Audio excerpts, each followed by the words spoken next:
¿Qué piensa de la idea de que los sindicatos pueden quebrar empresas? Se lo he escuchado a personas de derecha y los de izquierda que cuando, y a los de izquierda que cuando no son regulados. Los sindicatos tienen una base legal. Los países dan una base legal para la organización de sindicatos. Un sindicato que quiebra una empresa es un mal sindicato. Probablemente lo puedan hacer, pero es un pésimo sindicato.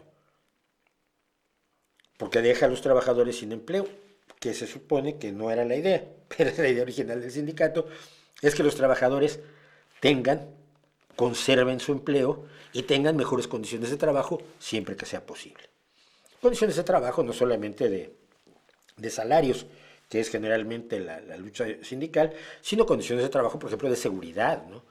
De que los aparatos tengan guardas o sistemas de seguridad, por ejemplo, de dos manos. Hay cortadores que necesitas apretar el botón con las dos manos antes que baje la cortadora. Y claro, esto significa que la máquina es más cara, porque en vez de tener un botón para la cortadora, tienes dos botones para la cortadora. ¿Y por qué es esto? Hombre, es para que no tengas la mano metida en la cortadora cuando accionas el botón. Te obliga como trabajador a usar dos mandos para una operación y garantizar que no tengas una de esas manos metida donde te la puedes machacar. Esos temas de seguridad, de salud, de higiene, de horarios, de permisos de enfermedad, de permisos de paternidad, de permisos de maternidad, etcétera, son parte de la lucha sindical, que solo es realizable mientras los trabajadores tengan empleo. ¿Y cómo pueden tener empleo los trabajadores? Los trabajadores pueden tener empleo cuando la empresa prospera. Si tú hundes a la empresa, eres imbécil. Salvo que tengas a dónde llevar a todos los trabajadores a que les den otro empleo, que no lo tienen los sindicatos porque no hacen empresas.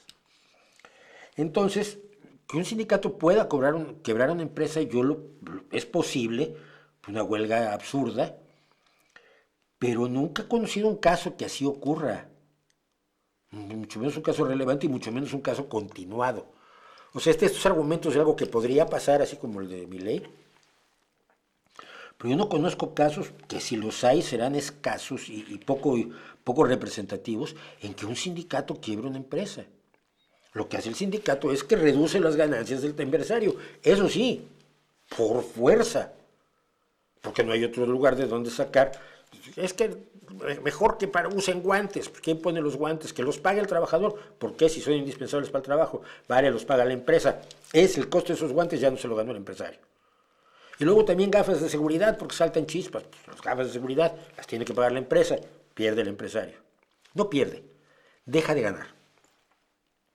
Y cascos, que caen cosas, te pueden romper la cabeza, etcétera, etcétera, etcétera, etcétera. Entonces, todo eso disminuye las ganancias de los dueños de la empresa, sean quienes sean. El empresario individual cada vez es un fenómeno, sobre todo en grandes empresas, muy en desuso por la propiedad mancomunada a través de paquetes accionarios, ¿no?